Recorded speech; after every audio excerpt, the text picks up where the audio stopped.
All in favor indicating by saying aye. All opposed indicating by saying nay. Okay, motion passes unanimously, 6-0.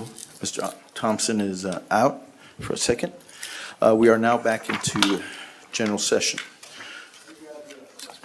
We're going to move on to item 4, presentation discussion Beatonbow Windmill Crossing Parks. Ms. Dustin?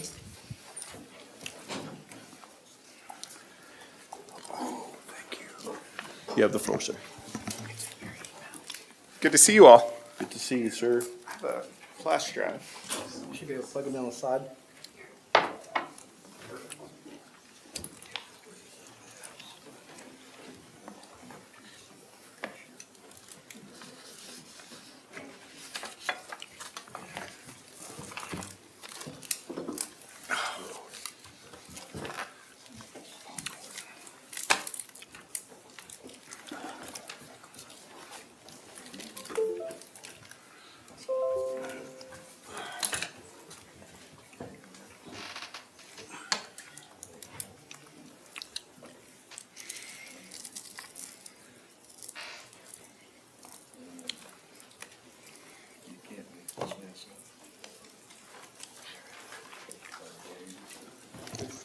There we go. Well, sorry about my prior intrusion into session. You all would think that I know my way around here as much as and often as we're here, but I've had the pleasure of meeting most of you all, but for those of you whom I have not met, my name is Dustin Eggleston. I lead the land department at Beatonbow Homes. I'm here with Calzan, who's our president, who has quite an expansive history working with Beatonbow and with the city of Odessa on prior projects and endeavors to try and build parks in our communities within Odessa. You all are familiar with the 280 acres in North Odessa that you all annexed last year. What you are not familiar with is our branding for the future community. That is Windmill Crossing with the applicable logo that we will have themed within the community to give really with the intent to give the community an identity. We have sought to build parks within our neighborhoods in Odessa for quite some time. I've been with the company for 4 years, and this has been a recurring conversation with prior city staff, many individuals at the city for quite a long time. We see ample opportunity for this. It's something the homeowners desire. Prior pushback or feedback from city staff is that there simply is not availability in budgets to accept more parks into the city system and maintain them in the same format as city parks today, meaning the city accept and maintain the parks in perpetuity. And that's why we're excited about the opportunity that a public improvement district provides, which will allow us to facilitate the growth of the city's park system at our expense. And the recurring maintenance will be paid for by the homeowners within the community in perpetuity. And so this is an opportunity we view this as an opportunity to continue growing the park system, give the homeowners what they desire within the community, and us increasing really what we define as value for those homeowners. And so we are excited for the opportunity, and I'll walk you through what our proposal is for a PID within the Windmill Crossing community. So what we have identified is really the locations that we would like to build parks within the community. What we have is a series of what we define as pocket parks. There is, and I'll show you in another visual, there's a large basin in the center of the community that bifurcates to the west and east portion of the community. We intend to build 2 half-acre parks along the basin with what I'll consider a improved trail, offering connectivity between those 2 half-acre parks. And the way that we approach this, we are a company focused on value, like I said, affordability. What is the homeowner getting for the price that they are paying? And we are very cognizant of what the homeowners are paying for their home, 1, and 2, what they are paying for maintenance through PID assessments in perpetuity. And so we've done this a lot in a lot of different municipalities, and we've gotten a lot of feedback, particularly from our target customers, which are women aged 21 to 54, as to what are they willing to pay for, what is that scope, and we align the scope to the size of the neighborhood and the desires of those homeowners. And we're trying to strike that balance between giving them something that they're excited about while also being cognizant of their cost, both in purchase price of the home and then again through PID assessments. And we believe we've struck this balance. The visuals that you all see here are indicative of the scope of what we intend to build in each location. Many of you all whom have visited us in the past in Lubbock, toured many of these facilities, and you all have seen these. While these are not the final designs, this is the scope. We select colors, et cetera, down the road, but this is what we intend to build within the community. And I'll walk you through those same pictures in detail, and feel free to stop me and ask any questions along the way. This is an example of what we intend to build in one of the half-acre parks, play area, open-air pavilion that's highly utilized.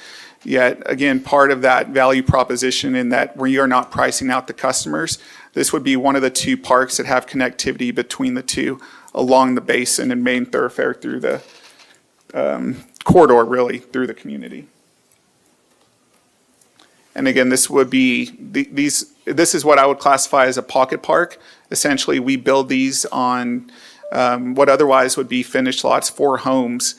These are anywhere from 7,000 to 8,000 square feet per pocket park. And we are cognizant of the placement. What we're trying to do is place them in a location that offers some walkability to them, to everyone in the neighborhood. This is an example of what I mean by an improved sidewalk offering the connectivity. Essentially, there is a basin there that is primarily floodplain. It's actually zoned as basin. And that is utilized for drainage, but we still want to utilize the opportunity to offer that connectivity with an improvement along the existing sidewalk or the sidewalk to be constructed to offer some walkability between the two half-acre parks. And again, these are examples of more pocket parks that we have constructed in Lubbock.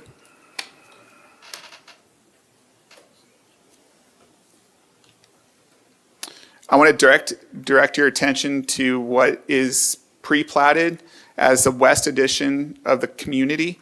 This is an example, or the portion that was approved via, whose pre-plat was approved in February by Planning and Zoning.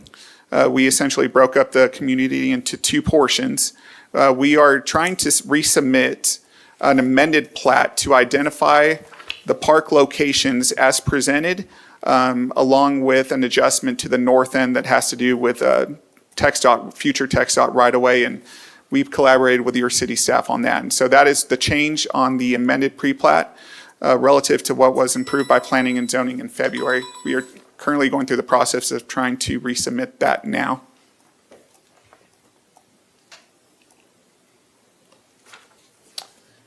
And again, this is the same general concept applied to the pre-plat itself. As you can see in the bottom right, we've engaged Kimley Horn to facilitate the design of these park locations. We've had advanced conversation with them, and they will facilitate the design of each park. They've been a great partner in the past. They're someone that's highly reputable that I've personally had a lot of success with in various municipalities, and we're excited to bring them along in this effort.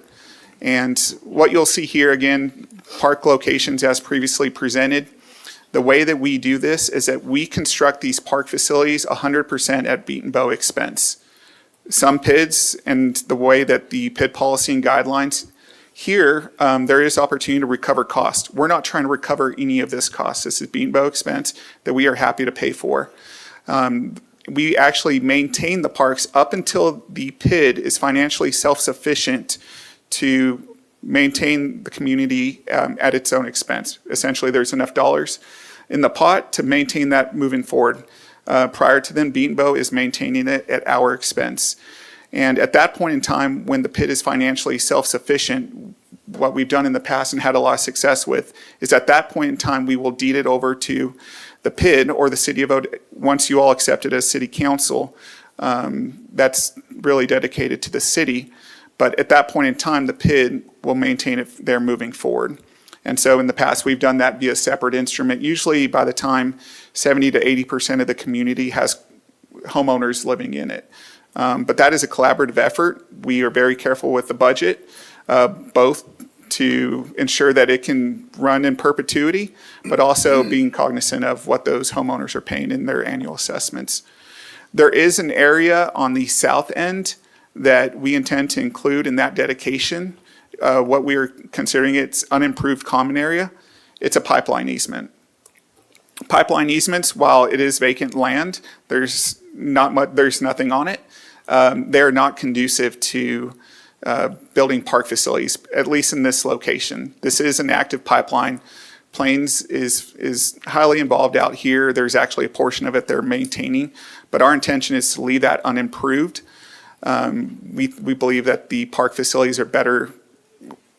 There's other areas that are more conducive to those park locations than on the south side above a pipeline along 100th Street. And so the intention is to leave that unimproved, undisturbed. We do our best to keep heavy equipment off of there to maintain the native landscaping.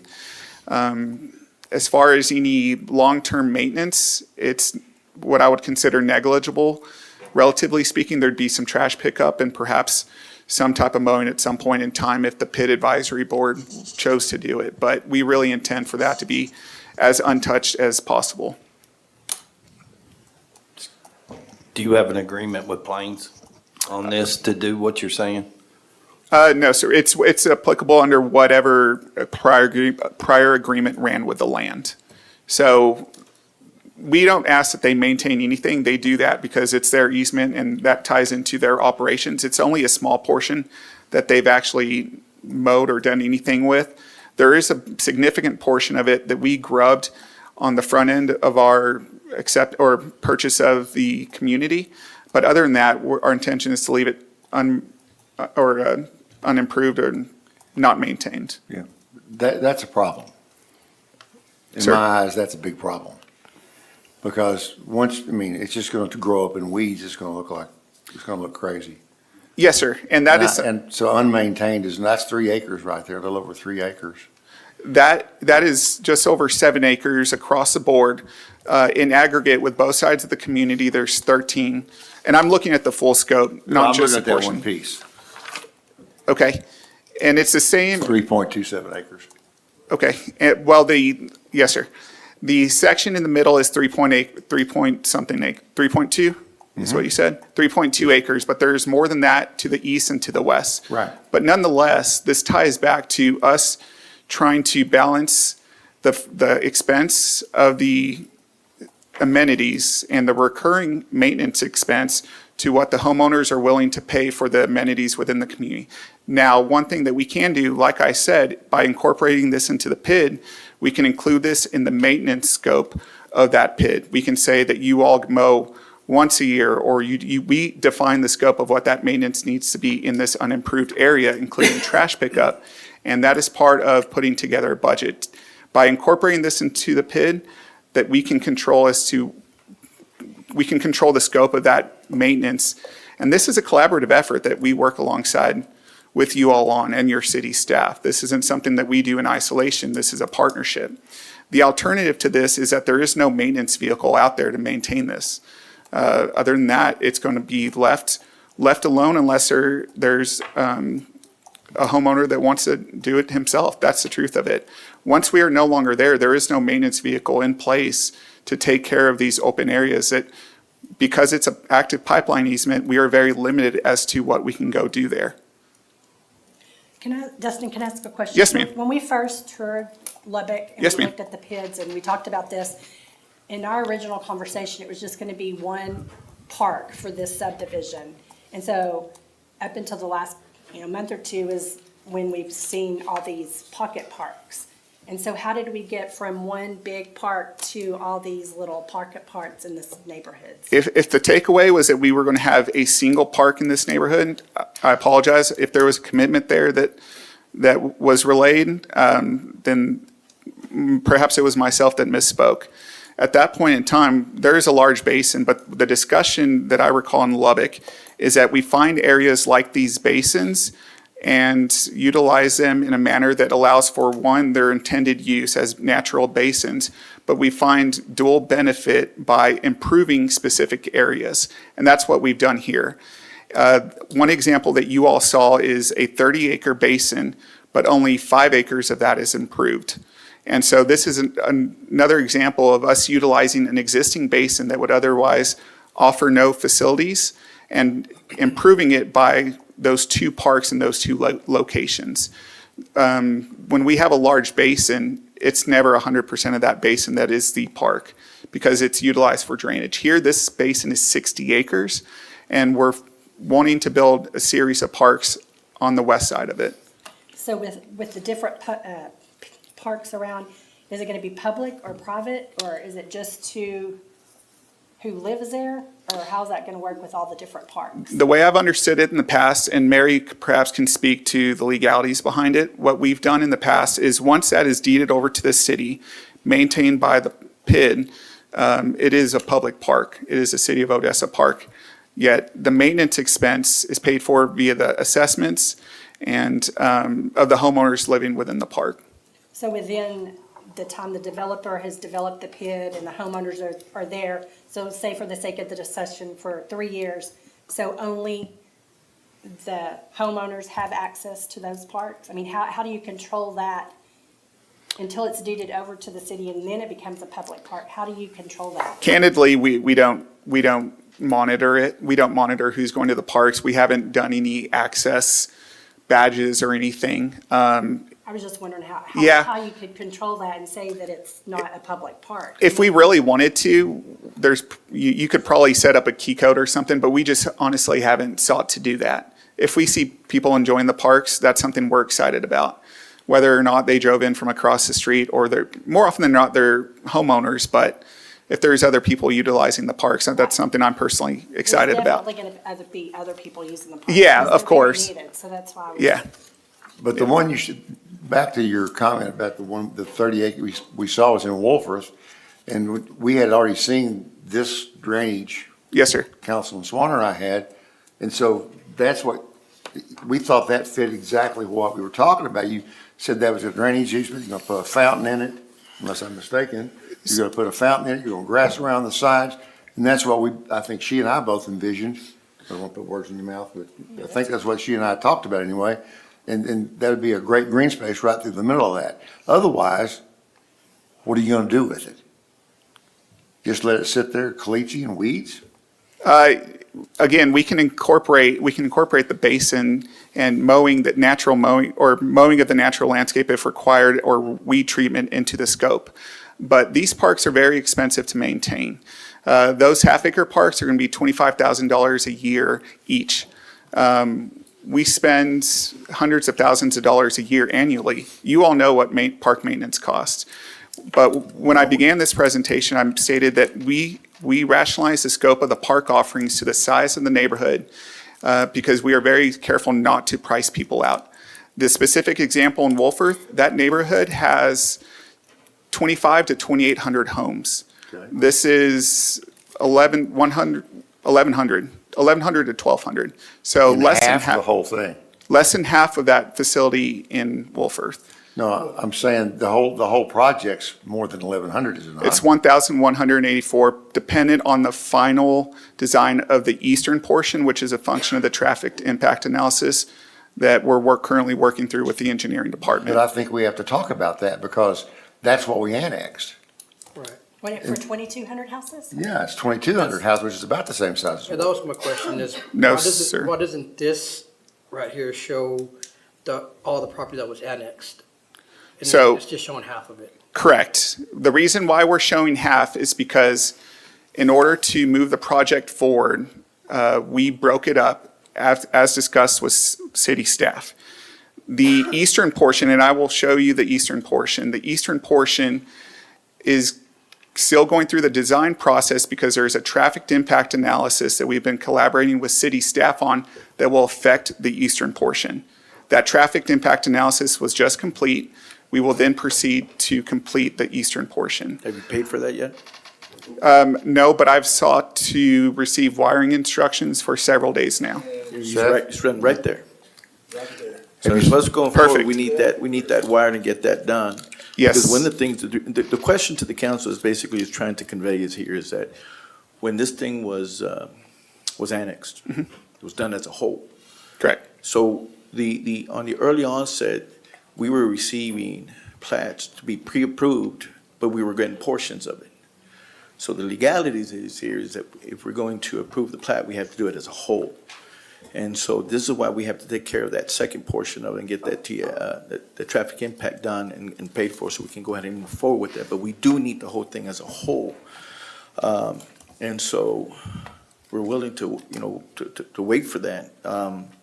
But also there's a question to Councilmember Haney, basically when he's talking about the pipeline.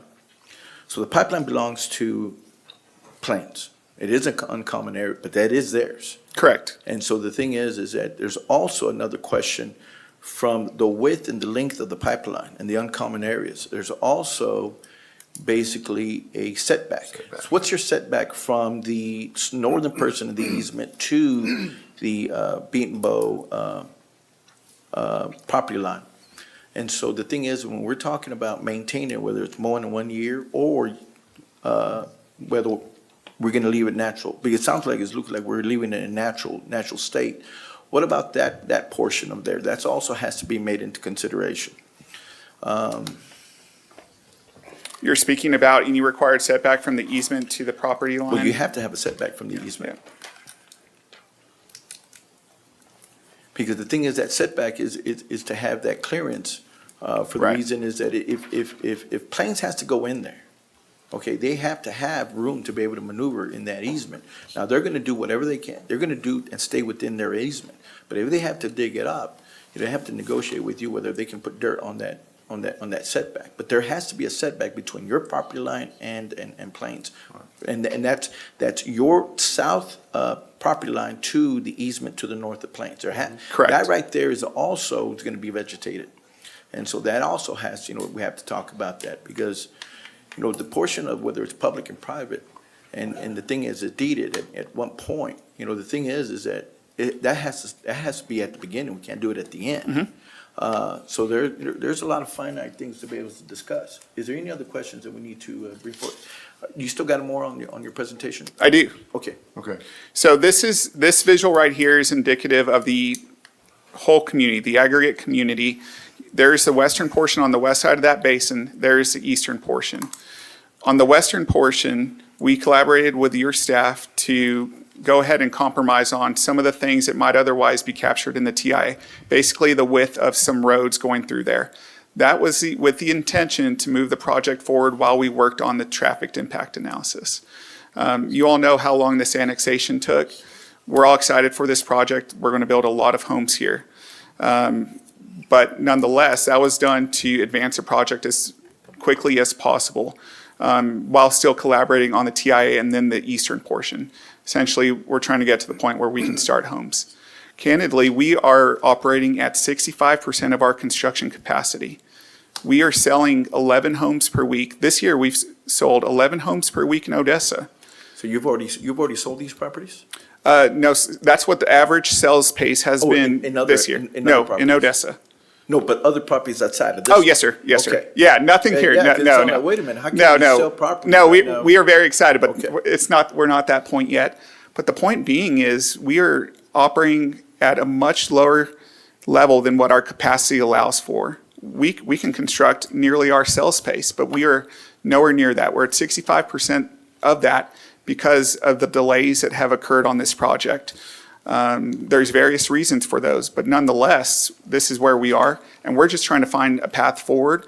We believe in the Public Improvement District as a tool because we've had a lot of success with it, and we're excited about the offerings. And so that's the background behind the eastern and western portion. One more question, Dustin. Yes, sir. I'm sorry. No problem. So what kind of a pit are you proposing? Because now I understand there are two different kinds. Simply a maintenance vehicle for the community, a maintenance O&M? pit, O&M pit. O&M? Yes, yes. And again, we are constructing these parks at our expense. We are not recovering anything. We are maintaining these parks up until that pit is financially self-sufficient at our expense. These are probably anywhere from $1.5 to $2 million that will be spent on this at our expense that we are excited for. We want to do this. But my understanding, and I think it was Councilman Swanner's understanding, is that, and I feel like there's been some pushback on it, that you indicated to us when we did this tour that these parks would be done up front as a marketing tool to help for the marketing and the sales of Sure. those lots. And I'm getting the vibes that because we're doing east side, west side, they may not be done up front. So the west side, we also intend to move forward on the east side as expeditiously as possible. As far as the construction timeline, if we're operating at our full capacity, it'll be just over 2.5 years. You almost nailed it with the 3 years, that it'll take us to build this out. But 67% of the community is on the west side, including the majority of these park facilities. Everything you see here in this visual now, that is the western portion. Here, that is the 2 primary parks on the west side, along with the 2 pocket parks. And I will speak to timeline shortly, but our intention is to build these as expeditiously as possible. As soon as we get pavement on the ground to allow access is when we want to build them. We have the funds set aside. We are the ones that have been wanting to build parks here for many years. We're excited to do it. And so, yes, we want to benefit the customers as quickly as possible. It doesn't make sense to do it when the community's built out. And so as soon as there's access to these parks, we will build it. And it'll be done in modular fashion, just like the rest of the community. We can't build it until we build the rest of the neighborhood to get access to the parks. But we want to have those designs ready so that when we get there, essentially when there's access, that we are building these as quickly as possible. It's the best thing for everyone. So as you're building and selling the homes, you're already selling these parks to the homeowner? So- We will market and represent it, yes, ma'am. Essentially, perhaps one of the other visuals that you all have seen, but their marketing tools set up in the sales office to reflect what we intend to do there, and that's our commitment. The plat resubmittal that we've been trying to get in reflects these locations. In the development notes, it identifies these as park facilities. I just wanted, Go ahead and identify yourself real quick. Cal Zant, President of Edenbo Homes. First, thank you for your service. You're doing a service to the city. I appreciate it. I did want to, I think there's just one thing I kind of noticed that maybe we're not explaining clearly, so I'll try to say it a different way. Most developers in the DFW area, Austin, Houston, we have some friends that are also developers. They wait until the community is almost completely built out to add the amenities. That's because that's a lot of upfront cash. We do not have that strategy. We want to build it, when people are closing on homes across the street from it, that's the time we want the facilities to be in. Playground equipment to be out, swing sets. We're trying to create community here. So we have no intention to delay improvements. That's a strategy for other developers. That's not our strategy. In fact, I understand what they're doing, but that's not what we're going to do. What Dustin's saying is, as we're developing it, our idea is that before the first person moves in close to that park, any of them, that those improvements are in, that the development team is working on it as they're putting down streets and doing dirt work. The goal is that nobody's ever living to where a park will be one day, but we have one in. Now, it's not streets to all these places, so we can't go, it's not like we could go improve little dots out there and there will be a street there one day. It would be as we're developing the streets in phases. But the whole thing is like a park system. And so the idea is that there would always be a park within a couple blocks of where somebody lives, and that one would be available. And then as we're building out, it'd be more and more. And I apologize that if we represented that this was going to be a 60-acre park, that was not our intent. I apologize for any miscommunication there. We feel like this level of improvement is what most customers would spend their own money on. I can't say that for 60 acres. And honestly, I'm just trying to, the customer's paying for this at the end of the day. I'm just trying to do what most of them would say would benefit them and isn't overboard. So what we have heard from many, many customers, we've done focus groups on this, is pocket parks. Instead of one larger park that they have to drive to, could you do smaller parks that they could walk with their kids to? And then maybe do a larger park where if they were having T-ball practice or something, they could go over there to that, if that makes sense. Yeah, So and we're doing I it. don't have a problem at all with Okay. them. I think the parks are fine. I had a little bit of a problem with what was presented and two of us being confused about something, and then you keep referring to city staff. And so we work with city staff, and so I'm just trying to understand the dynamics. No, the concept is incredible and it's great. I'm not, But if I was, excuse me, Councilwoman, if I was buying there and I saw that drainage ditch down through the middle of there, and my home is, and I'm building a home down through there, and we're not doing anything with that, I'm still unclear as to what's gonna happen there. We're gonna let it overgrow? I mean, as a homeowner, I wouldn't be happy, because then you got an eyesore sitting there right in the middle of the development. Don't you think that's a concern? I don't. That is the natural landscape, and again, we can include that portion as part of the maintenance and identify what needs to be maintained over time, but it doesn't necessarily require improvements in order to be within the scope of the PID. We can incorporate it for any trash cleanup, anything, et cetera.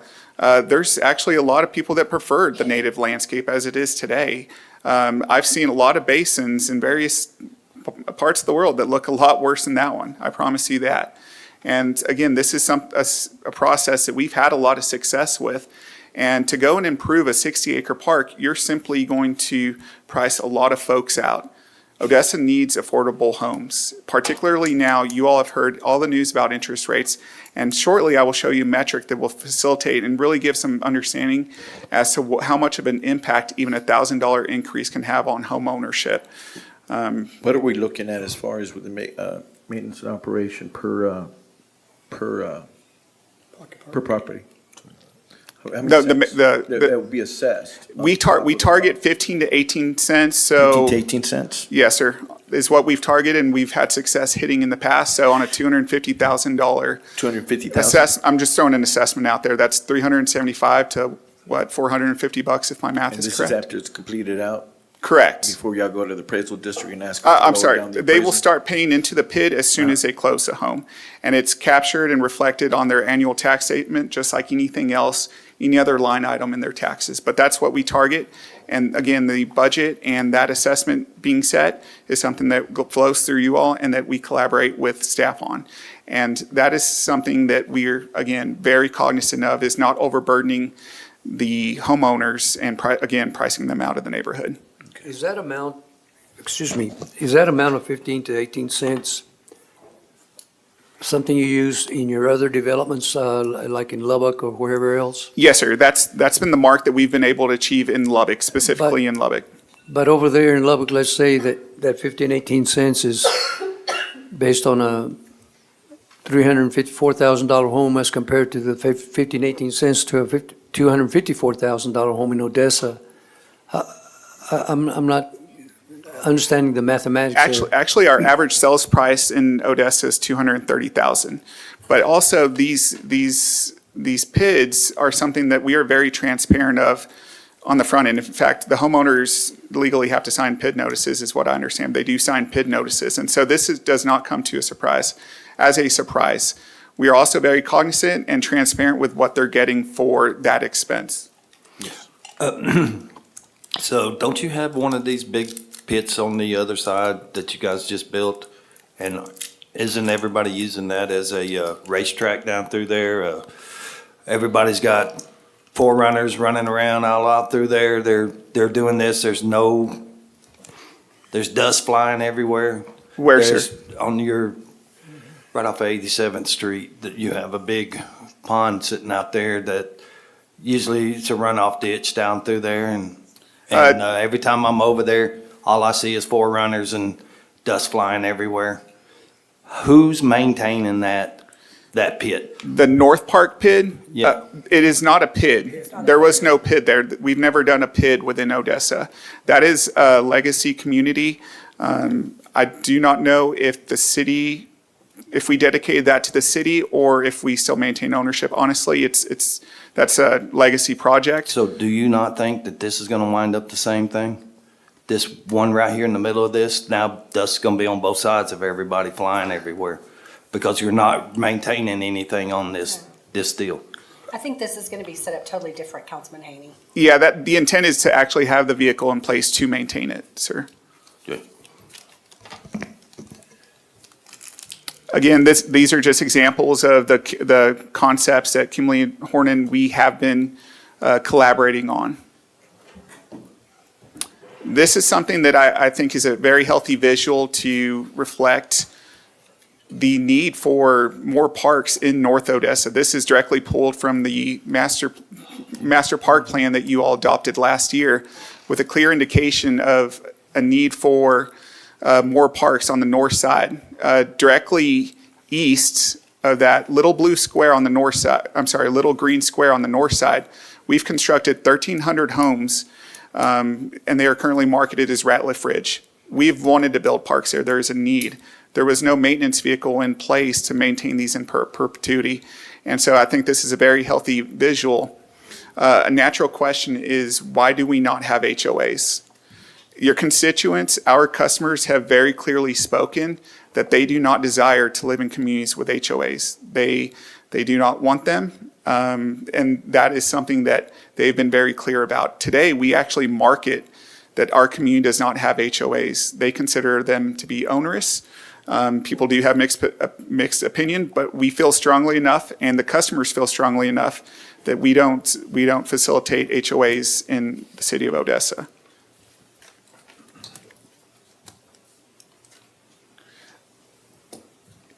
It's legible if you can see it. What this is again, this is why we are so careful about the cost and the scope of the improvements that we put in, and two, the the recurring expense of the assessments to maintain the parks. What this is a study done by the National Association of Home Builders. You all saw a similar study last year when we went through the annexation process. But what this says is that for every $1,000 increase in the price of the home, 115 households get priced out of being able to afford that home. That is a significant portion when you consider the amount of home building activity in Odessa, customers. That is a lot of families that get affected, even by what would otherwise be thought of as a insignificant increase. It is significant, and again, this is why we take this very seriously. You all had questions about timelines. This is what we've walked through on this project thus far. Our intention and desire is to commence construction as expeditiously as possible. One, because there is a dire need for homes in Odessa. And two, again, we are excited to build parks. And Councilman Thompson, you asked about the timing. Commencement of park construction is as soon as we have paved access to that specific location. And finally, again, our goal in this, while parks, we are very excited about the opportunity for parks in Odessa. There's also the concern, and really more importantly, about the impact that us not being able to build to our full construction capacity and us not being able to commence construction on this project has. This is the study that you all saw last year going through the annexation project that walks through the impact and growth and the ripple effect, if you will, that this neighborhood will have in terms of jobs. In this case, just shy of 1,250 jobs impacted by this project. That's indirect, direct, but the bulk of that is on the construction side. This is why we're, as highly excited as we are about parks, our goal and intent is really to help move this project move forward as expeditiously as possible. There's still a ton of people that want to live in Odessa or move into Odessa, excited to be here. They need affordable homes, and we've been operating at 65% construction capacity because of delays on this specific project. We want to overcome this so we can get back to where we believe the market will support, which we believe to be a very exciting thing for everyone. Okay, is that the presentation? Yes, sir. Okay. Council, any other further questions? I do want to make something clear, that it's, during this presentation, it sounds like we're opposed to, that we've been the holdup for this, that we're opposed to, that we don't know that that we need parks in this area.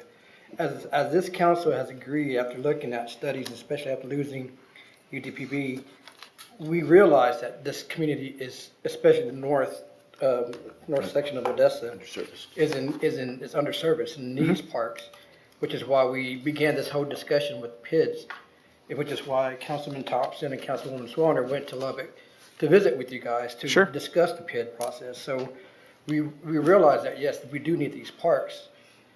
And we're just trying to figure out which is going to be the best. Is it going to be this big 60-acre urban park or these little PIDs? So, and you're saying that the studies show that communities prefer these little pocket parks over a larger, one big park?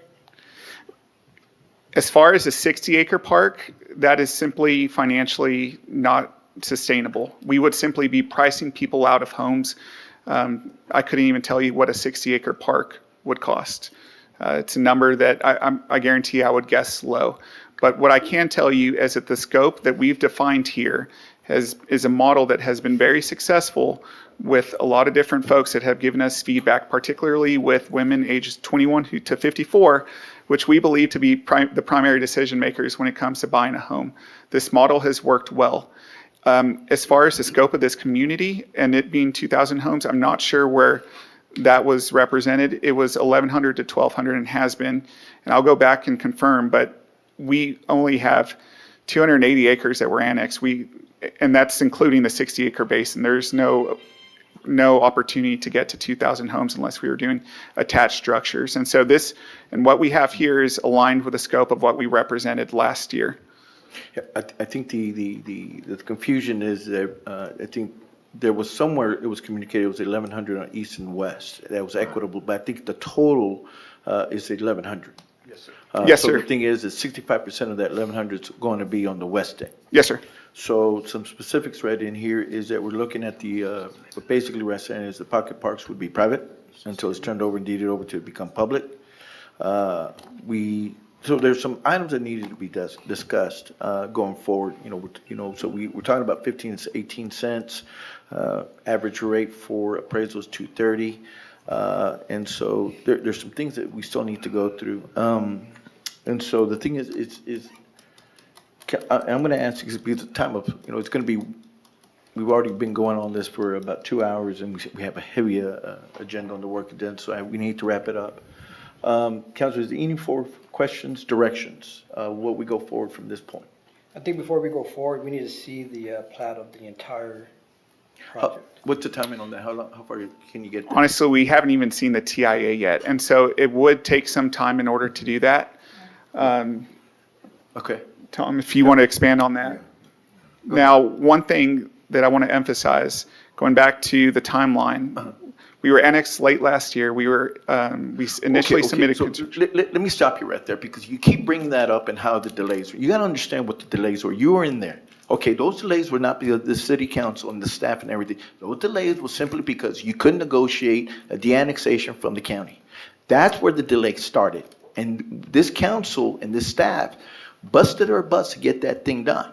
Now, we've heard that over and over in the presentation. And I'm not getting mad at you, but it's getting a little frustration. The thing is that we're trying to get there. We're trying to work this thing out, but we know that it was out of your hands and it was out of our hands because we do have a county assistance district and they would not let you go. And it was this council and this staff that helped you get through that part.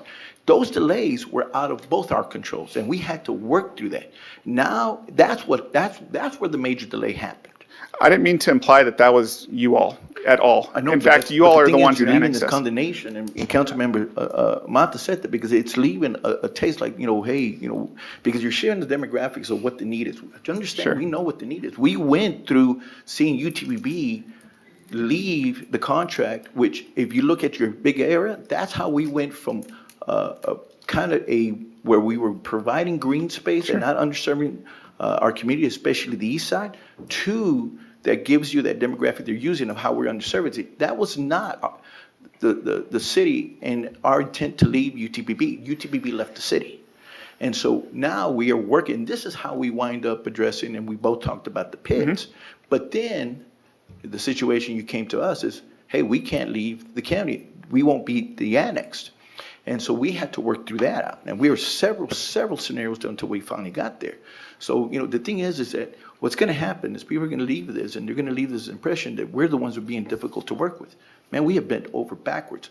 But one thing that we've had to deal with is the traffic impact. The thing is, we didn't even get the service agreement even signed, and the thing is, that the annexation happened. And so we've had to battle through that. And the thing is that now we came in and go, we're not gonna do this, and then we started getting plats in pieces. And we're sitting there saying, we did the whole thing as a whole. So, the thing is that, we can go over and over and discuss the semantics, but we're all trying to get to the end, get you going, but also making sure that the requirements that need to be able to, that needs to happen is, and payments need to be made, and monies has to be wired so we can get to that next phase. Tom, can you come over there and give us a talk of where we're at with the traffic impact real quick, please? And again, Mayor, I didn't mean to imply that No, this no. was your fault at all. I was just trying to start the clock from when it was annexed into the city as a starting point to walk out the Yeah, timeline, and so. those delays were huge, Yeah. right off on the odds. Yeah, and I recognize Mayor, that if you I all may. bent over backwards for us, and I recognize that. That's the other problem, because Yeah. we all thought it was gonna be annexed as one piece. And then the plat started coming in pieces, I think is what. Yes, sir. Is what the mayor's saying, and what we've seen. And so we annexed it all at once.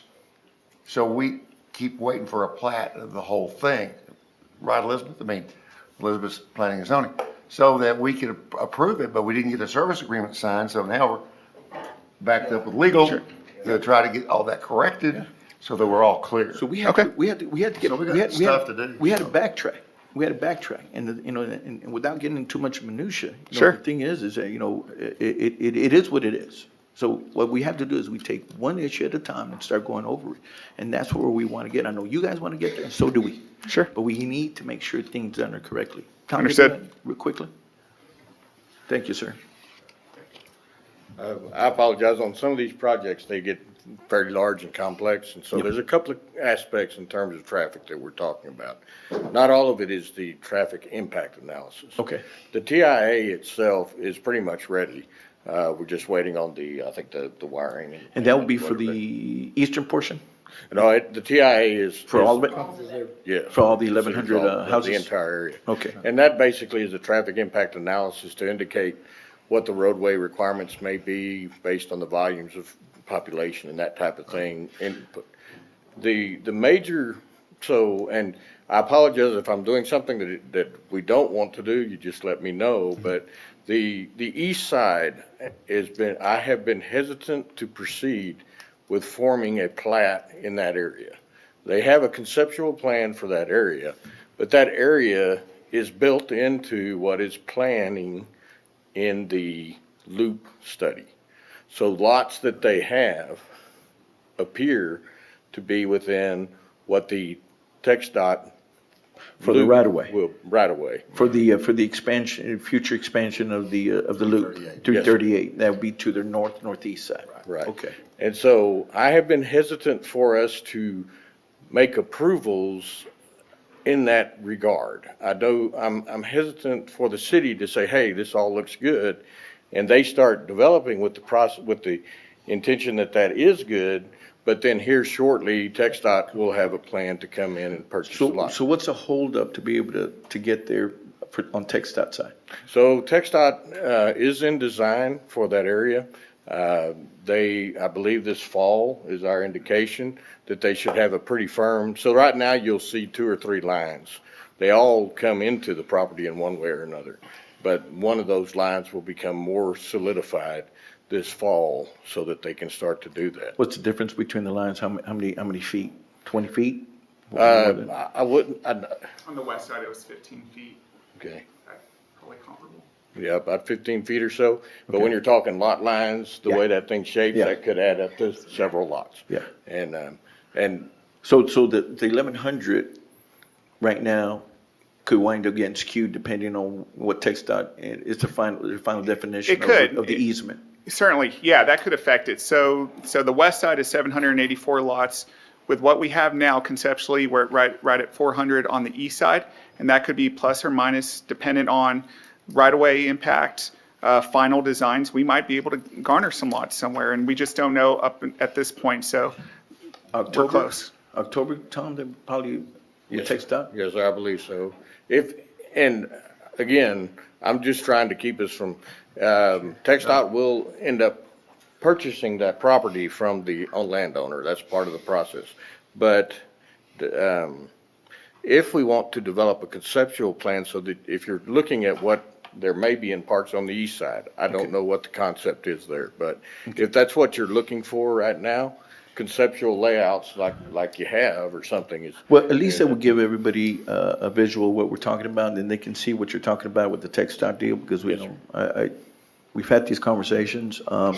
TxDOT's wanting to make their assessment. We want to be able to protect some of that. You know, we've asked them to also, hey, watch out what you're going to do, because we want that.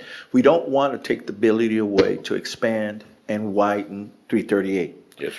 And so we have to be very careful on that, but we also need to have a conceptual drawing to be able to see what we're looking at, have it a little more, you know, I guess it's just basically a little, as finite as we can to this point. Elizabeth, you have something that you want to add? I just wanted to add that the preliminary plat, if they show the whole concept, doesn't mean that we're finalizing the plat.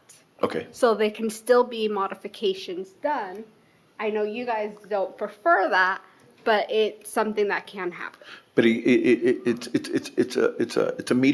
a middle medium that we all can agree upon, you know. But the thing is, with the understanding that if we get that, it's not a final, okay? And so we need to be finite on the issue. And so however y'all wish to proceed is perfect.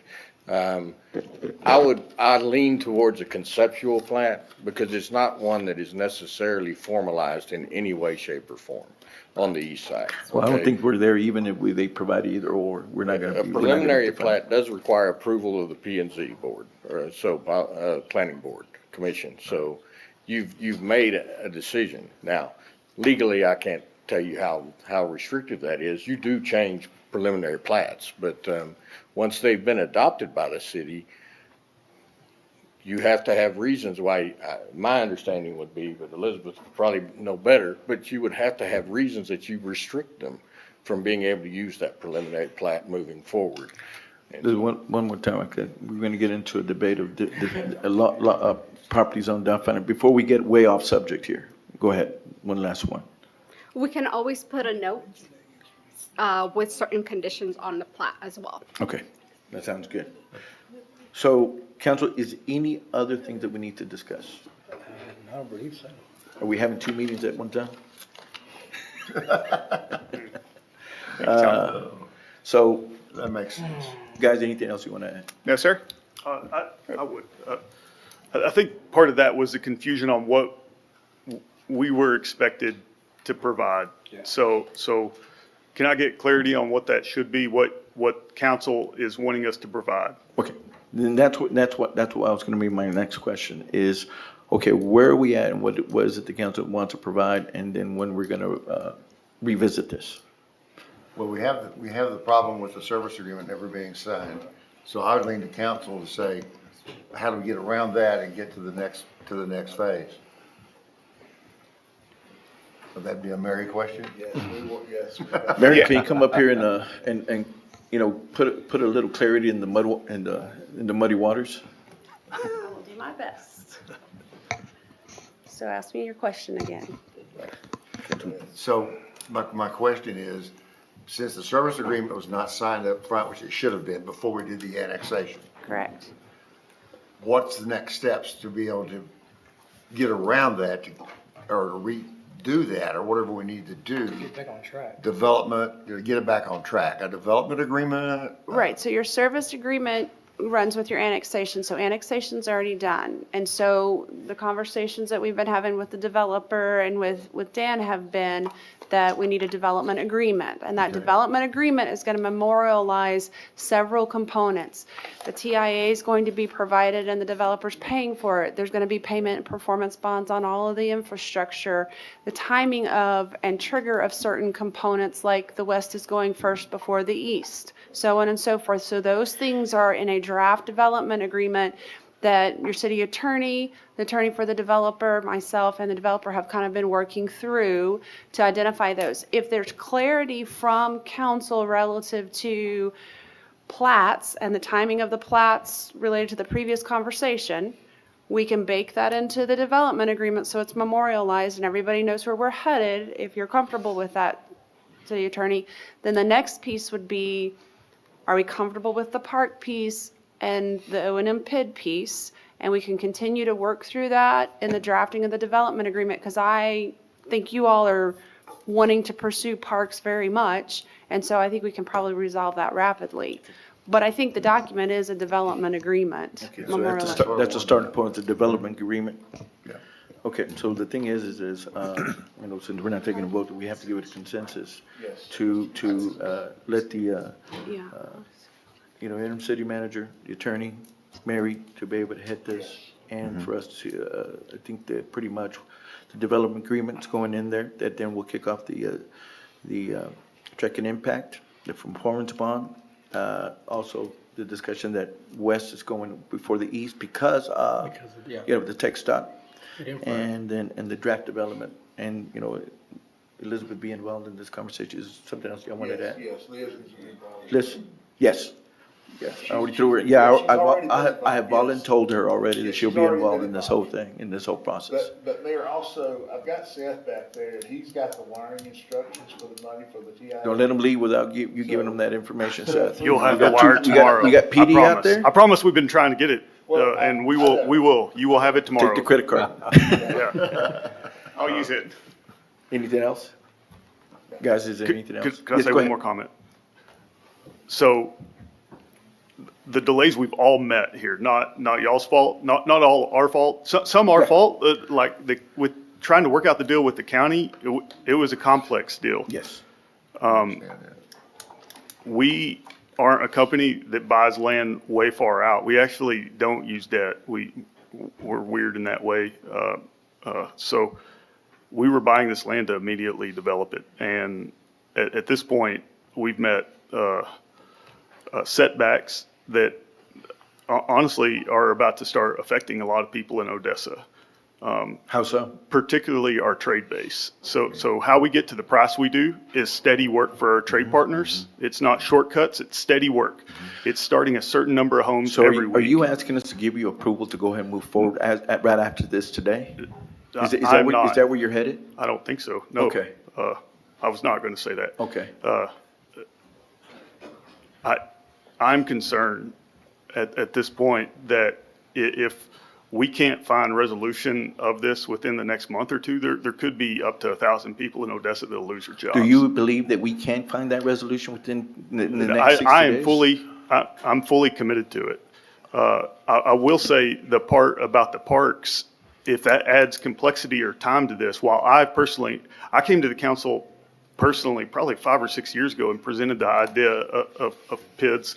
I would love to build parks here, but if it adds timeline to this, it's not worth a bunch of people losing their jobs. They're good people.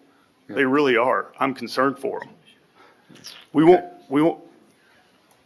I think we can move forward faster than that. I think We can. we will. You know, the thing is, that once again, there's this misperception again, that, you know, that we're delaying this thing, that we could delay it up to 60 days. And, you know, that's the farce thing that, you know, I just don't think that was necessary to interject at this point. But, you know, I understand your concerns. I'm just trying to. No, I understand, and we're concerned too. And this is why we're having the discussion right now. And so this is why we're trying to, but the thing is that, we're not gonna be able to work all the details out here within the next 15 minutes. Nope. You know, No, so- sir. That was not my But the thing is, expectation. we're not gonna kick it down another 90 days. That's not anybody's intent. So let's put a timeline So on let's it, put Mayor. it, okay, let's put a timeline on it. I'm sorry, didn't mean Do to. it on the, we're having this meeting on the 20th. Special, can we add that? June 20th? Can we add that to the, how's June 20th, if we come back and work out all the details? That'd be Thank you June. so much. That'd be this month. Yes, sir. So Thank we you already so have a much. special meeting, so we'll add it onto the agenda. Thank you. Thank you, Mhm. council Sounds good. members. Thank you. great. All right? Mary, is that okay with Mary? That works for you? Mary, does that work for you? Well, Mary have to check her. And Mayor, Seth is gonna get me the wiring instructions and a new W-9, and I'm gonna forward it tonight, so. Perfect. All right. Perfect. Thank you, guys. We'll send the wire in the morning. Thank you. Sounds good. Sorry it took so long. No problem. We're gonna move on to item 5, discuss public improvement district. Didn't we just do that? Yeah. We have there, so we can just, We can skip that? motion to suspend the rules, take it out of order, and just go on down. Okay, so I have a, I have a motion and a second to suspend the rules on item 5. All in favor indicating by saying aye. Aye. All opposed indicating by saying nay. Motion passes unanimously. All right, so we're gonna move on to item 6. Presentation, discussion on reporting street outages and tree limbs. Mr. Mendez. You had no idea you're gonna learn all about PIDs and, More than I imagined. Good afternoon, Honorable Mayor, Councilwoman Swanner, and Councilman. Someone closed out my, oh, okay, we have an, I don't know if we have an IT guy to help you. There we go. We got the smartest person right here about communications. I'd like to go to the City of Odessa website. Yes, sir. Well, thank y'all for having me here and as an Encore representative, explain the processes for reporting street light outages and tree trimming. I know it's important to keep our cities lit and safe for everyone. So to report, I'll start off with the street lights. To report a street light outage, we have a website that's accessible to anyone, to the entire public. It's EncoreStreetlight.com. And I'll show you how to do that here in a second. Do you want me to pull that in too? No, that's fine. That's perfect right there. Thank you. So one can access the website from any search engine, that with a website, and you can also access it from the City of Odessa website. So don't Yep. call you immediately? Yeah, y'all have, well, you can do that too. But y'all actually have a link. I hope you can still hear me, but you click on I want, If you just put in Encore, it comes right and up. you have it under report, streetlight outages. So I don't know if y'all monitor that, track that, how much traffic y'all get, or how many people are utilizing it. But, and it's gonna take you, well, There it is. it did it from my, It's there. It's there. It's there. Scroll. okay. Just go, it says street light, could just go down. Oh, well, I thought it was there earlier. It's under the kite. Okay. The thing is that this whole banner's just too big, right? Where are my arrows? We gotta reduce that banner. There we go. There we go. Yeah. So this is gonna take you to the Encore website right here, from y'all's homepage, okay?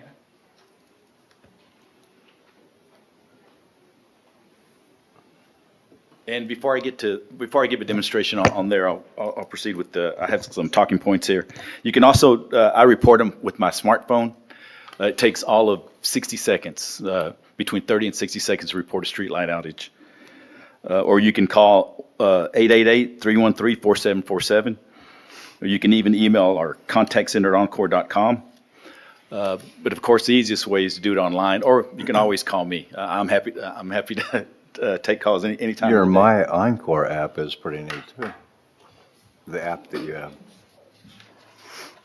Okay, so it looks like it landed, well, there's the entire state of Texas, but I'm gonna go here to the address, and I'm just gonna type Odessa, and then Odessa, Texas, USA pops up. It's gonna take me here, and actually, some streetlights that we discussed, Mayor. Mm-hmm. I created those. My wife and I actually, because Encore doesn't patrol our streetlights, we just have too many projects going on. We would have to put, for example, a city project on hold to go patrol, so, we're not gonna do that. But, Encore employees, we care about our community. Like I said, my wife and I, one Saturday night, I took her for a drive, we had some ice cream, and I found like 25 lights out. She didn't know what you were doing, did you? No, she know. Now that's all, when we go, that's all she looks at now. Yeah.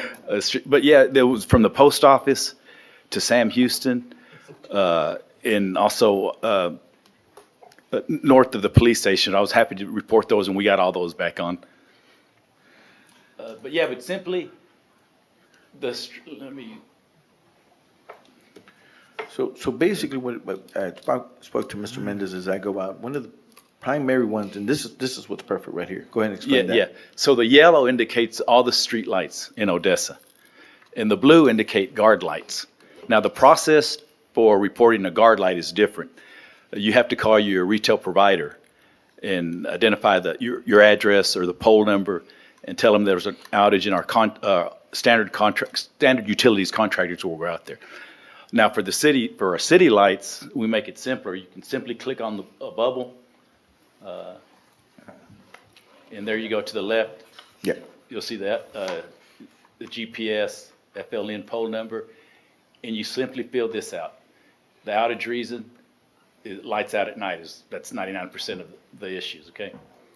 Oh, well, let me just select it, I don't think it's gonna let me proceed if I don't. And comments, and this is, sometimes when I'm driving, I notice a street light out, but I can't stop because there's traffic behind me. But in the comments, this is where I'll say, this may not be the precise light, but it's directly in front of epic collision. For example, on the way home, I found one out and I reported it, and that's what I put in the comment. And they'll read the comments and they'll find it. Just be in the neighborhood and we'll find it. And one of the things that constantly is Grandview, from Maple, from Brentwood. I reported that those were fixed yesterday. Yeah. And Mr. Mendez basically saying it's a switcher, right? Is that what you said? Well, when you see a series of lights out, that's going to be a circuit. Circuit, there you go. Yeah, so we repair the circuits, yeah. And so as you drive around the community, I noticed that on Second Street, it's kind of spotty on Andrews Highway. But one of the things is at night what makes it hard, and then you double it with the lack that we need to restripe. It makes it harder for those who wearing glasses, making it a little bit Yeah. tougher and tougher. No, yeah. And so, and then you see the frequency. The thing is that a lot of people, I get a lot of calls about, hey, we have outages, and you go, it's the city. I said, well, it's really Encore. Let me tell you how to do it. So we have Yeah. to have some type of awareness and education about Yes. this process, Yeah. how to do that. Yes, And exactly. so it's really simple. The thing is it's just a matter that you can go to Encore and can go to the city. But it is very critical because one of the things is that we get a lot of complaints is lights out. Yeah, because we want our neighborhoods safe. I'm sure believe the police department, I'm sure they want Yeah. our streets lit up. Can you go through the tree limb real quick? Well, we don't have a website for that, but I just want to show you one more Okay. thing that's real cool. So right here, you don't have to, but you can add your name, your phone number, email, or either one. Then when that light is repaired, you'll get they'll come to yeah, you like back. I Okay. always get email. I always sign up for the email, that way I can track it. If a customer calls me, I can scroll through my emails. We'll wind up putting more stuff on Monica and say this is going to be your next on your to-do list. Yeah, so I know everybody's winding down, but I really want to share this. So, you sign up for it, you get an alert, and we do repair them within. I misspoke the other day. I told you we work them in. We have 5 days, a 5-day window. We actually have a 5 to 10-day window. But I spoke with the local streetlight supervisor. The PUC requires that we're at 90%. And we're actually at 96% working them under 5 days. So if they're reported, we're working them. Good, awesome. Okay, so anyway, there's that. So as far as the tree trimming, again, you can call, we have a generic number, 888-313-6862 to report tree trimming. Now, we do have tree trimmers that come out, regular scheduled maintenance, check our feeders, our transformers, all our infrastructure, which includes tree trimming. So we do it then, but if there's a hazardous condition, for instance, in our right-of-way, you can call Encore and we'll cut it if it's in our right-of-way. Yeah. Okay, we'll make it safe because that's our expertise, right? We can work with power lines. But we're not responsible for the customer's tree limbs. We will cut it for them and leave it there, but they're responsible for disposing. We don't have. Okay.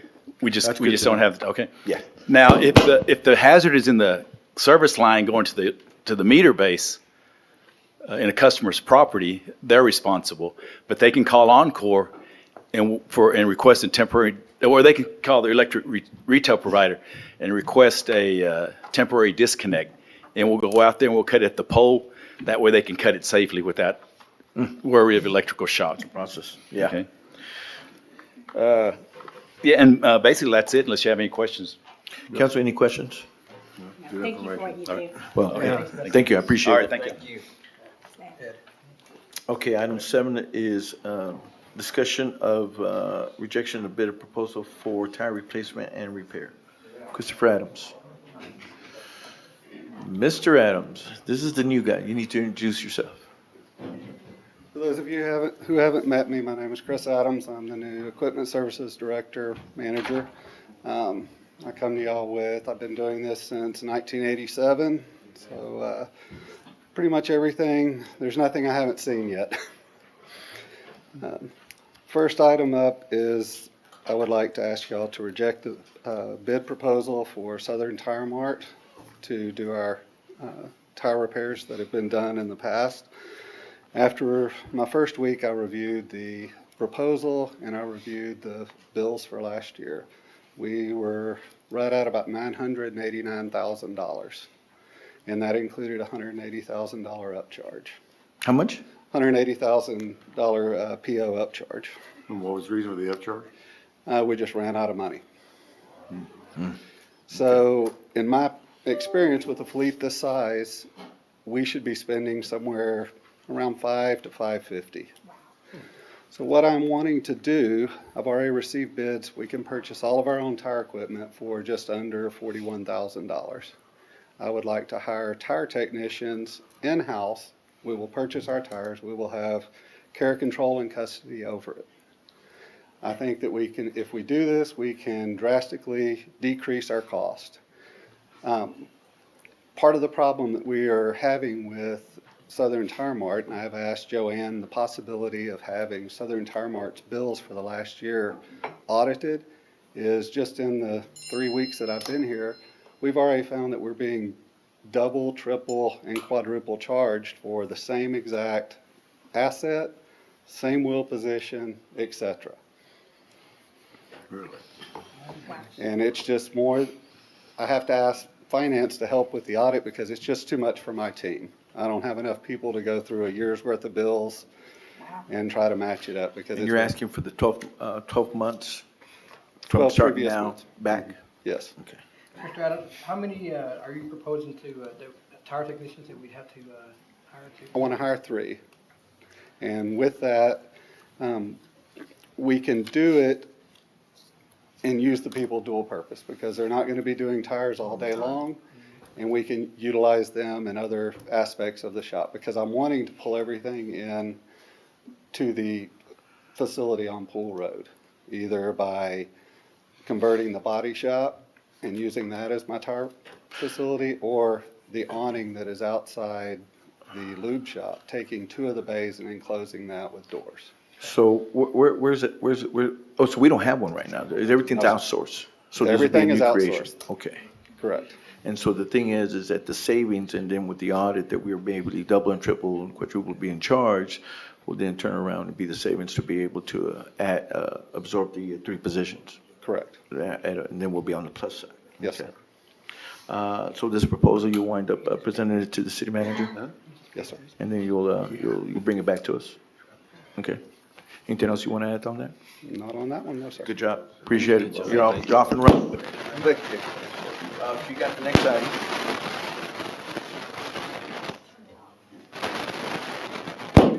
Is that you again? Yeah, that's Boy, you're noisy. I will. Okay, so we're gonna move on to, item 8, discuss and purchase the order genie and a big boom. Go ahead. Yes, this one, we need to replace a 2011 model that's currently being used by the Parks Department. It's having all kinds of issues. Frankly, it's just wore out. Prices come in, we received 3 bids on it. Favorable bid was $164,640. I think that we should proceed forward with that one. We will sell the other one in auction. Then you'll be able to keep the money back into your department? Correct. Do you have the money within your department right now for the building equipment? Yes, sir, we do. Council, any questions? Move on to item 9, discuss purchase, order motors. Mr. Adams? Yes, sir. At the Ratliff Golf Course, they're currently using, models that they're using are 2018s. The amount of use that they've had, they have seen their better days. They're expired. And we're looking at purchasing 2 Greenmaster Triflex 3400s, 5-board bender, $137,666.36. Total? Yes, sir. What happens to the old ones? We will sell those in auction. Mr. Adams, wouldn't it be wise to put those on a regular rotation for replacement? Yes, sir. We're going to reevaluate They that get today. used every day, Correct. 365. Correct.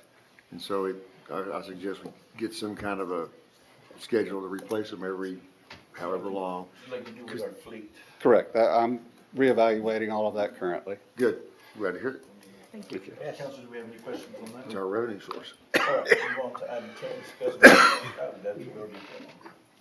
This one. No, this is discuss and purchase of mowers. Mr. Adams, this is item 10, go ahead. Yes, this is the additional, these are 2014 models. As I said before, same reason, they're just actually wore out. This one is for two for $105,998. Would you repeat that amount? $105,998.96 total. Thank you, sir. Now, these are the greens mowers? Yes, sir. They need to be on the same type of a schedule. Exactly. They wear out. Exactly. And did you say two? Yes, sir, Yeah, two. I know. I'm sure those blades are really nice and sharp too. It really makes for a bad button surface. Cutting it with a splitter? Yeah. Council, any Yeah, a questions? little levity. Direction?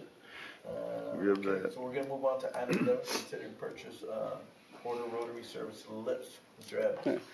Last one is the rotary service lifts. We're buying a light duty and a heavy duty for each side of the facility. These will be replacing the current ones that are, you use one on each wheel. These are all one piece. We submitted it prior to me starting. The bid that was submitted through our Napa in-house supplier was almost 147,000. I was able to contact the distributor for them, and they happened to be on a buy board. They submitted a proposal for the same two, like part numbers, everything for $104,967. Yeah, there's one that we debated that Napa. We Remember did. that? We Remember we kept saying, we questioned the cost on it.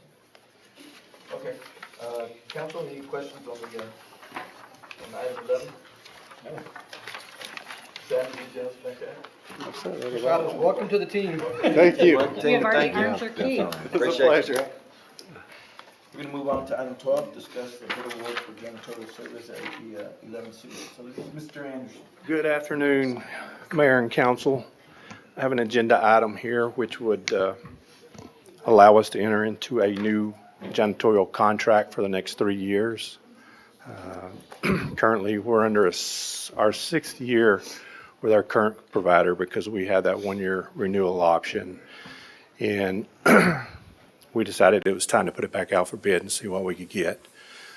So we did advertise for bids on March 22nd and March 29th, and we received 6 responses on April the 18th.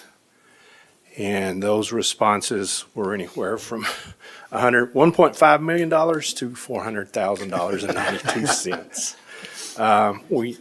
Joanne in purchasing has helped me vet the companies, and we've checked the references, and we feel good with going with the low bid of A&L Diamond Shine Janitorial Services for $400,000.92. I have a question, Scott. Yes, ma'am. So, and maybe I missed it, did this come before council to send out RFPs for this? I know we awarded it last year, but how did that process, how did we get? Today, Yes, today. To today.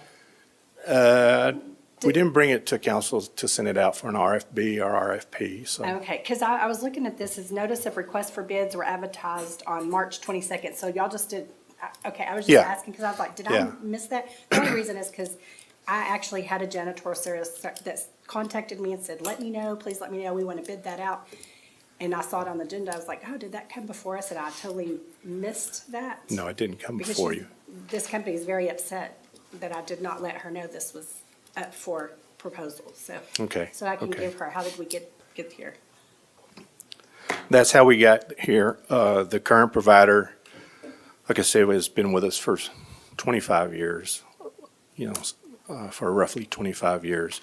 We're ending this contract, which we've extended 3 years in a row. He finally just told me, he said, I can't hold my prices. This Yeah, I is the remember that sixth last year. year, you telling us that. He said, I can't hold my prices anymore. So he knew we were going out for bid.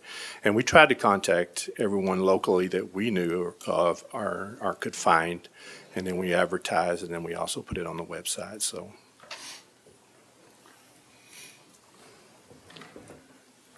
Council, any other question? Any other direction? Councilman Zorni, anything else on that?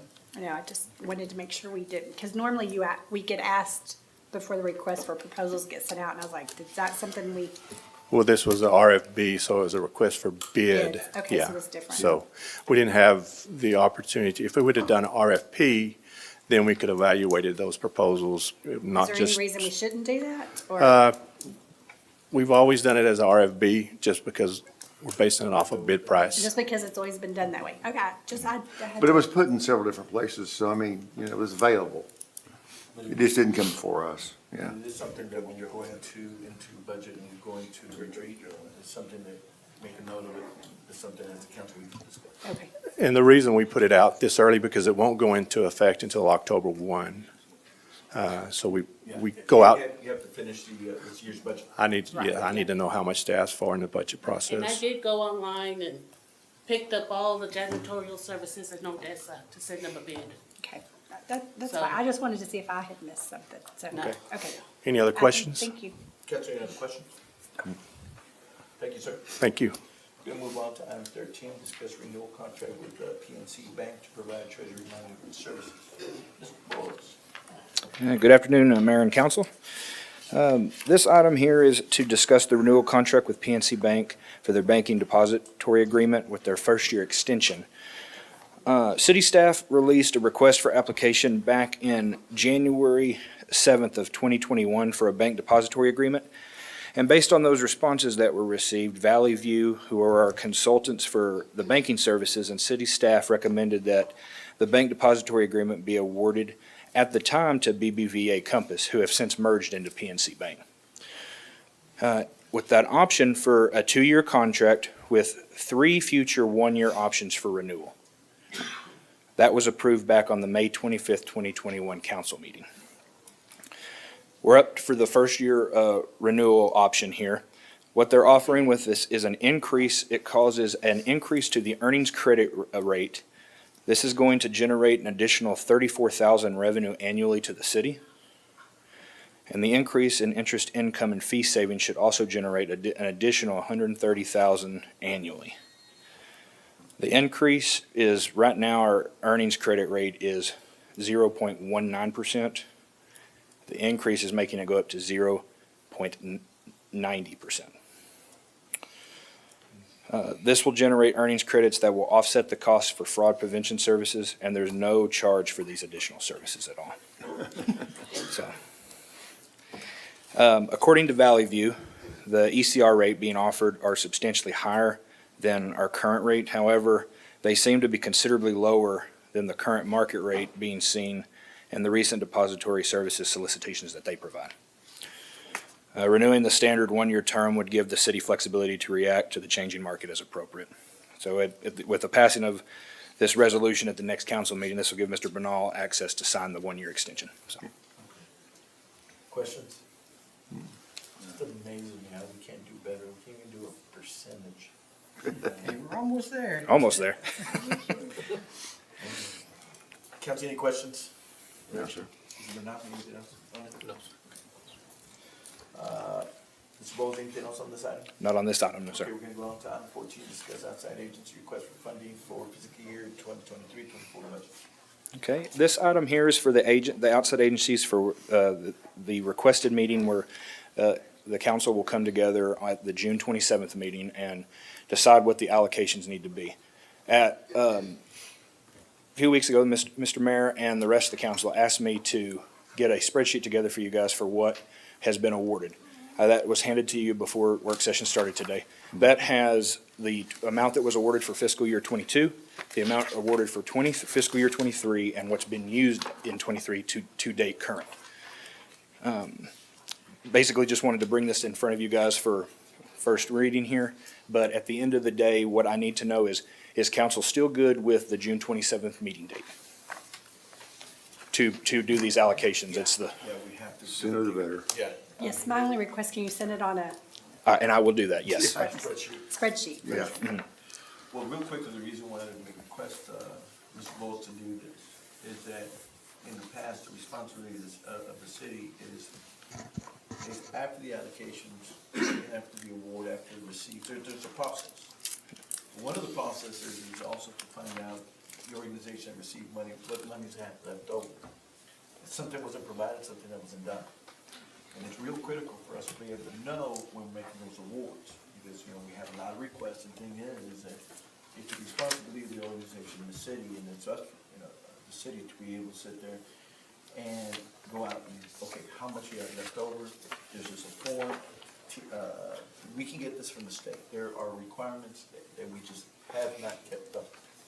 Not having an internal auditor, which is also put together and mandated by the organizational chart and not been filled, which we will need to be able to get to at one point to be able to help the finance department. And so the thing is getting back on track to be able to, you know, everybody be responsible and follow the rules of how this thing's supposed to be done. Because here's the thing, we've been operating way outside the gray area, especially in allocations, and so this is a huge, this is gonna be your first time going through it, so the thing is, when your first hit with you is just, oh, you know, and it's gonna be a long It's overwhelming. process. So this is going to help, so as you, and Mr. Bowles, will you also tell the council that this is also in coordination with?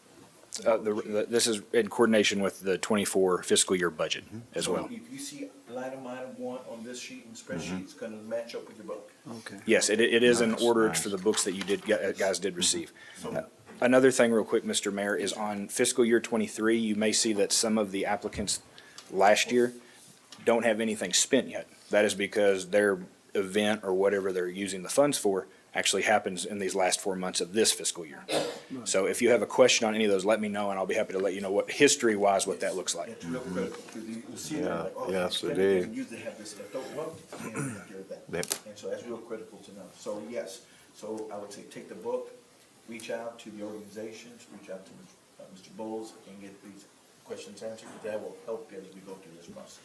This place is gonna be packed. Yeah, the one thing that I'm gonna be looking for is how many people were able to perform to what they said they were gonna be able to Yes, perform. hotel room that they said Yeah, there. they said they were gonna have 150 hotel rooms and they had 3.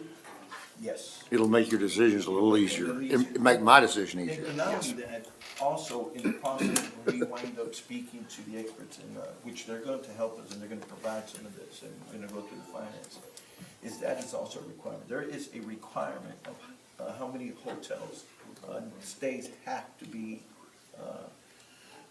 they're required in order to be able to receive those monies. And so there's a form for that as well, and we just have not been provided, you know, last 4 months, we've been pushing. Now we're getting to the point where it's gonna work. And Mr. Bowles has been very, helpful in getting this. And preliminarily, right now, since it's just an Excel spreadsheet there, you see, there is a column there that says expected room nights. So once we get all of that kind of picked out together, what we would want, we can identify what we want those columns to be. That way, and a lot of that stuff is on the contracts right now, or the applications that they've sent in. So I can go through and get those filled in for what we want and do that. But it's always the expected, but I always wanna know what And the actual what the is. actual is, yes, sir. Yeah. I have one question just Everybody talks good. for the new council that we have, just because this is so new, I mean, will be new for you guys. So when you said this matches our book, does that mean we have no new agencies that have asked for money? No, there is a few new ones on there. At the very bottom of the general fund on the first page, you have Okay. Odessa Lions Club. Okay. That's I see. that's the big new one. Okay. There may be one, I'd have to go back and look down under the hotel motel fee for.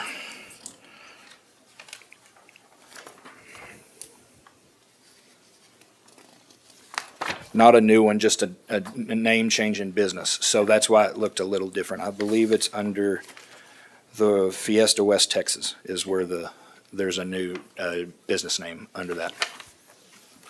Thank you. Council, any other questions? Any direction? And- Well, anything else you wanna add on this? If you guys would like, I can go ahead and get the spreadsheet together that says what Yes. each council member allocation they want that to be. and send that to you guys, and then internally, y'all can go through and have your amounts, what you want, kind of planning what you guys want to do. So That's what to we help do, you guys yeah. out. And then That you, helps then a that way lot. you're not, you've got it all written down, each of you guys do, and then go That that makes route. it much easier than I'd have. I'll be up here typing them in, so you just let me know. And is that the order we want to go in across this way, or Yeah, we're gonna actually go in order. in order? Okay, So sounds good. I will not wait till the last, so I will go ahead and take my turn. That sounds good. All right, thank you very much. Thank y'all. Appreciate that. We're gonna move on to item 15, discuss approval of the sprigging. Sprigging? Sprigging? Sprigging, yes. Sprigging for Sherwood Park. Mr. Christian. Mayor, this is Max Reyes, the new Oh. director of Parks and Max, Rec. okay. Yes, sir. New Director, Max Reyes. Max Reyes, new Director for Parks and Recreation. Welcome. Thank you, thank you. Here to discuss the approval for the sprigging at Sherwood Park. We've gotten our bids. I believe they were turned in. And the bid for the sprigging, it came in at $121,968. And I think council wanted also to get us bids on turfing, or sod, I'm sorry. And that actual bid came up to $774,496. A lot more expensive. Higher. Higher, way higher. $600,000 higher. Yeah, but I suggest that the 121,968 that have the prep involved in it. Yes, sir. It does not include prep and Which field means- work on that, And the right? prep is you've got to take all the sod off, level it, till it. Come in get and grade already. it. That's gonna Yes. cost you X number of dollars Yes, sir. on top of that. Yes, sir. So my So question is, basically is this would be the long run. why would we do that when we're trying to build a sports? Why would we spend the money on that park for soccer fields when we've got another plan in place or going? True. I mean, because Sherwood, right now, when you go over there, it's soccer goals everywhere, but have to do till we get the sports complex up. Why do we want to spend the money there? Either way, Correct. because that prepping that land is going to be expensive. So how big's that park? It's pretty huge. How many acres? Mayor. 14. Yes, sir. So Mr. Reyes has a recommendation to follow up with this. For the Sherwood? For Sherwood. Okay. Given that I've been in the industry for a while, I've reached out to a lot of my contacts and networking, and we're thinking that there's some stuff that we can do out there in-house that's going to knock that price way down. We've had a lot of success with overseeding, aerating, even disking, at some points to try to level off the fields before the actual sprigging part takes place. Just really think that if we're allowed to go a different direction, I think we'll see a lot of feedback and promise on it. So what are you gonna go back and sprig it with? We're not going to sprig. Yeah, that's what you just My said. recommendation would be to go back and aerate, Yeah, deep aeration. And if we needed to do on the slopes, on the high ends, maybe grade some of that off a little bit, but for the most part, aerate, overseed, top dress. overseed with Bermuda, Yes, sir. just common Bermuda. Yes, sir. This is at Sherwood. At Sherwood. Okay. Colin Bermuda, it feeds off the sunlight. I mean, that's where that's their fertilizer. Yeah. If you go with the hybrid, it's more sterile. It will come in, of course, but I'm just thinking personally that, with doing stuff in-house, it's going to cut that price way down and still get you the product to come back as a perennial. Well, my only problem with the sprigging is that it takes an intense amount of water. Right. And and the prep's gotta be perfect. And it takes a ton of water. Yes, sir. And the chances of it, anyway, and we're Mm-hmm. building a new we're trying to build a new sports complex, and I don't wanna throw good money after bad. You want to make a huge expense. Well, and I've been out there, we've walked the premises and, it's not the whole park, in my opinion, needs the help. So we can really attack and see a difference on the bald spots that are out there. And like I said, it's gonna cut down on that price tag, by So the problem tons. areas are the play areas? Yes, yeah, the high traffic. Right. But, you know, I met with, Tom over here and Mr. Martinez, and, you know, he was talking about at some point, maybe even redirecting some of the goals, some of the playing surfaces and going, instead of going north-south, maybe go east-west and putting the smaller kids on the, you know, the worst parts of the park as opposed to the older kids and adults. Yeah. And at the same time, you know, we're gonna try to implement, you know, using more facilities and stuff to try to take off some traffic so it won't be so bad. Well, that was the whole idea of the TIF Tough, is it's pretty hardy. It's a hybrid, but it's pretty hardy, Right, using a lot of golf courses. But right. have you considered, besides your deep air fine, have you considered putting down some sand, some top dressing? Yeah, we're gonna top dress, Top dressing? we'll have to top dress after all, and That'll maybe help even level some, it out too. maybe even some topsoil on some of the low spots. Yeah. Like I said, I've reached out to several people. I even reached out to Robert out at the golf course. Yeah. And so we're trying to come up with a plan that would probably best fit Good. this project. So, Can you come back with a proposal to council, and how much time do you need to come back? well, I can be here at the next one if you want. Good attitude. How many of our parks have soccer fields on them? Just Sherwood, because I just see Sherwood being mentioned. So basically, is when the UTV situation happened, the association shifted over to Sherwood. And so it was a green space, and it became an athletic space, and the high traffic is what caused the issue. Now we have Okay. solved it. So, but the thing is, that sometimes makes a good point. But you know, they were all, he's well versed in this, and so I think we'd be able to take everybody's recommendation. And we accomplish what things, we accomplish what we need to do. We have to look at readdressing moving the fields around. Give you an opportunity to come back, and you made an assessment, give us 2 weeks, give us Absolutely. what you have found. Yes, sir. And then we'll see if that dollar amount is feasible for the council to move forward. Like it. Yeah. Mm-hmm. too. Only problem I'm worried about though is I've noticed that some of those, or I think all of those goals they've been cemented in the ground, and I thought they were gonna be movable. Am I wrong haven't about got that far. I have walked around it, and I didn't know if they were cemented in or not. They're cemented in. That's all. But again, you know, with just this first Make it hard to phase, move. Yeah, a little bit. with this initial phase that we're wanting to do, we can just address the high traffic areas that are in bad shape. And so that'll keep us away from the goals. And then if the soccer association decides to restructure or to reset those goals in a different location, then we could do that as well. That's what I tend to do real quick. All I wanted to say is like what's just Steve's comment. We've already committed to Max and Matt that we have a problem pulling all the goals up and putting them back in the ground. There will be no expense to the city on that. We'll do it ourselves. Okay. All right, thank you. Thank you. Anything else on this? That'll be it. Yes, sir. Mayor, We'll see you in 2 weeks? Yes. Since we have suspended the rules, would you like to go and adjourn and give everybody an opportunity to, before the 6 o'clock? We come can back do on that. this? There's no way we're gonna cover the rest of it in 10 minutes. Let's make, we'll go ahead. Let's go ahead and come in Thank and you. do the last proposal. Thank you, sir. And then we'll go ahead and adjourn it, because, termination, carries, yeah.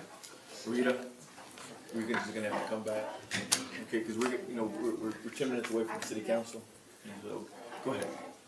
Thank you, Mayor, City Council. We're just asking to apply for a federal grant of $8,000, in which we will match that for a total of $16,000 in order to buy bulletproof vests for the PD. Okay, sounds good. How many vests will that buy? I think 20. I think that's what the chief said. All right. Council, any questions on this? All right. So the thing is that we are at 16, we're up against the hour, and so do you have suspended the rules? We have suspended, so you can skip right down to adjourn. So basically what we're gonna do is we're gonna move it out, and we're gonna move on to the last items here, there's still business before we city council on that, if they'll vote for adjournment, we'll have a motion. so moved. Have a motion to adjourn. Second. Second by Councilmember Raskin. All in favor, indicate by saying aye. Aye. Indicate by saying nay. Motion passes. Yes.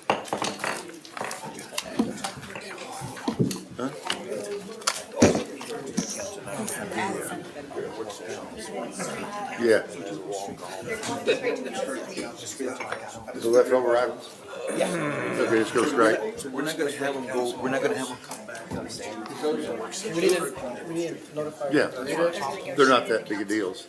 Yeah, she is. She was still here. Okay. I thought that's what she said.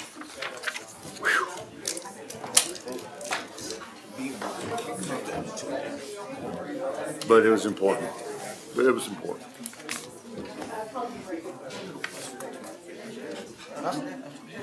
Well, that's why I brought that up. No, that was good. Next thing we know, we're gonna have the OE writing that we're against parks. And we're holding it up because we don't want parks. Yeah, it wasn't us. Yeah. Yeah, we did our due diligence and everything else. No idea. No, we just weren't doing it all year. Hey, we just got to have time to break down.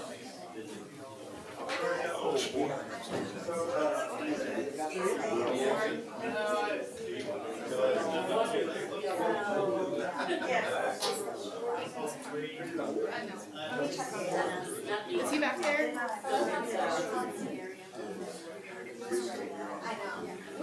When are you gonna fix that? I'm waiting for the requisitions. They put out a new mic in there. Huh? They put a new mic. And it's work. still, our equipment's just horrible. Well, that's what they're waiting on, so I gave them what we already put in, but then they have to have more details in order to get more bids. Nothing easy. And today, I get it. Mr. Dog has been sick. Uh-oh. And then, see, this is what I was showing. Oh, that I will see that. Are you? My poor baby. So, yeah, that's been my day. Hi, Mrs. Jones. How are you?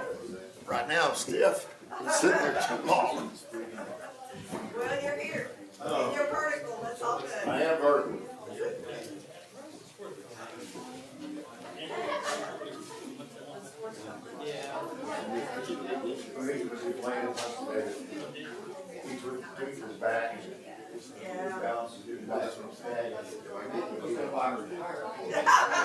I want you to be Miss Barfield. He's the CEO of, Hurricane Care. Yeah, and this is my name. He's gonna talk on my behalf.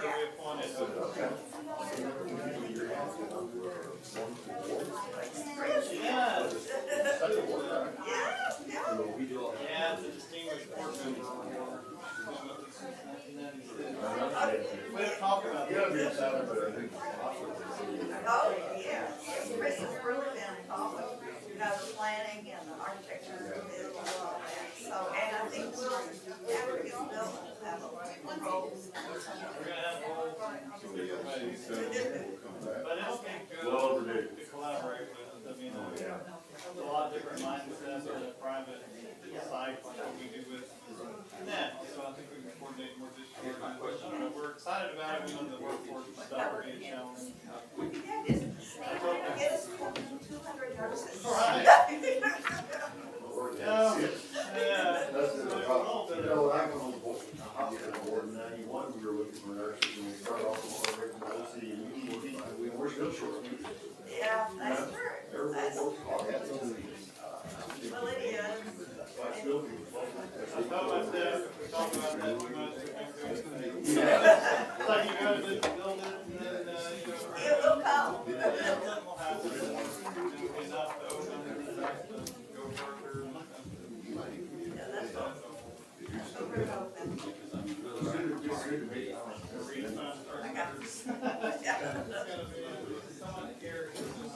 Yes, that's right. That's right. We're gonna, I'm telling you, this is what I'm doing. And I hope I get away. So if I see someone to look at online.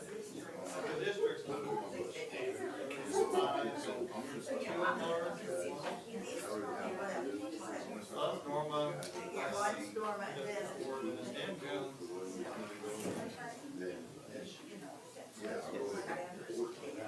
Because he was telling them how much